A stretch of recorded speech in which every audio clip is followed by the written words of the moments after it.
I'm Ivan McMinn and I'm the chairperson of NIPANC, Northern Ireland Pancreatic Cancer. Our board is made up of 6 wonderful people. 5 of those folks have lost their partner to pancreatic cancer. And I am very thankful that I am different to that, in that I am a survivor of pancreatic cancer. So the story I'm going to try and relate to you is a story of my journey with pancreatic cancer. I suppose I was just like any, many a person, life, 49-year-old, life was good, career was really good, family, everything was just pretty perfect. And then sort of bang. I was training in 2011 for the London Marathon, 2012 London Marathon, and my times just weren't as good as what they should have been, and probably were getting worse instead of getting better. I developed what I felt was like a pain in my stomach, and that was moving around to my back, and feeling just generally unwell. So I went off to my doctor and explained my symptoms, and quite, as I now understand, very, very difficult to diagnose what I had. So I left with a prescription for an acidic tummy. So a few months later, I developed an incredible internal itch, which I stuck for about 5 days. It was the 11th of the 11th, 2011, Armistice Day. Always has a slight significance for me. So I was in work that morning for an 8 o'clock meeting. I left at about 9 o'clock, saying, look, to the team, I'll be back in an hour and a half. I did come back, but I came back 10.5 months later. So I took myself to the GP. So a totally different doctor to the one I'd seen before. She didn't know me at all, and she noticed that I was slightly jaundiced. So a few tests, and an hour later, I left the surgery with an envelope that I wasn't meant to open, but I did open on the way to the Royal Victoria Hospital, which basically said, query obstructive jaundice. So that was the 11th November. I was kept in over the weekend for tests on the Monday morning. And on the Monday morning, I went through an ultrasound because they were hopeful that it was going to be gallstones. That proved negative. I was straight into a CT scan and MRI scan.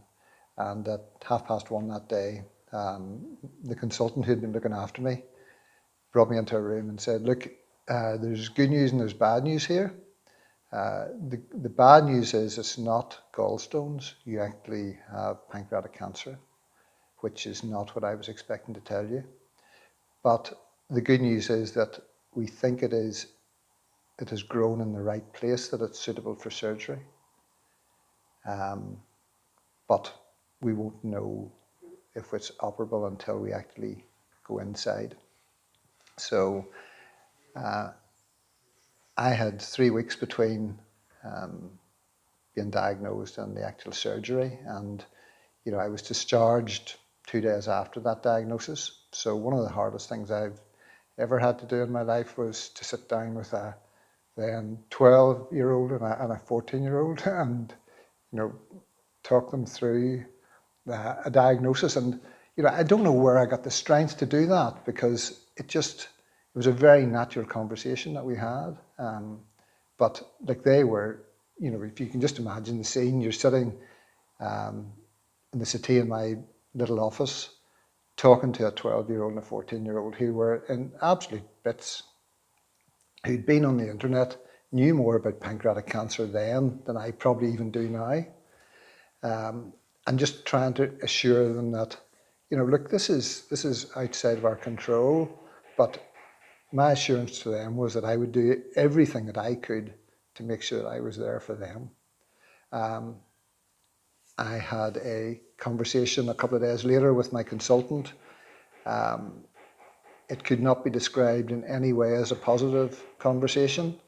I was told that I had a 10% chance of not surviving the surgery, and really it was probably best to go and put my affairs in order just in case, which I which I did. So I've gone through the experience of writing my will, making arrangements, all those arrangements that you would do to prepare for, not being around. So surgery happened 3 weeks later. I had a Whipple's procedure. One of the fortunate 15% to have that, and I'm very thankful for that. I was incredibly fit, recovered really quickly from the surgery, and was sent home 6 days after surgery. And then probably a few months after that, started a chemotherapy program. It was a capecitabine-based program that really, after a few sessions, started to really crack up my hands and feet. So I suppose if anyone's listening to this and they're going through a similar program, chemotherapy is rough. It's not ideal at all, but symptoms like that happen. And what happened as a result of that? My chemotherapy program was maybe stalled for a week or two at times, just until my body recovered. So, my message to anybody out there is if you find yourself in that similar situation, don't worry. It's a matter of keeping the chemotherapy program moving. My dose was actually reduced. So, things like that concerned me at the time, but I now know aren't important. So that chemotherapy program finished 8 months after it started. We're now in August of 2012. My chances of running the London Marathon were decimated, but I started training straight away and ran the 2000. 7 months later, ran the 2013 London Marathon in a decent time, and then went back and did in a really good time in 2014. So things were back on track. I was back in work. I wanted to get back to work. I loved what I was doing with Danske Bank. And then I was in Lithuania running a half marathon, and I got a call from my consultant. I'd had tests maybe 3 weeks beforehand. Got a call from my consultant to say, where are you? I'm in Lithuania. What are you doing? I'm running a half marathon. Right.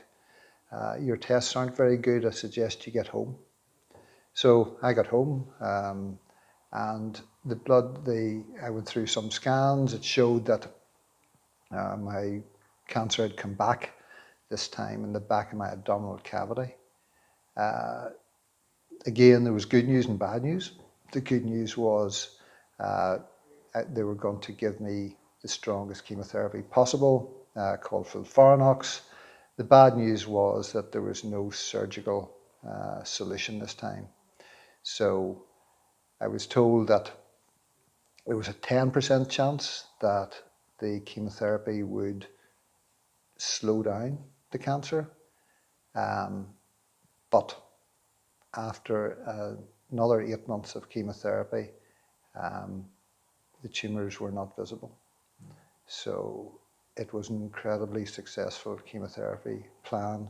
It didn't seem to be going well for the first 4 or 5 times. My cancer markers continued to rise, and a decision thankfully was taken at number 6 when the graph started to flatten out that they would continue with another 6. And after that 6, the chemo marker, the pancreatic cancer markers just plummeted. And by cycle 12, the marker was back in a normal level.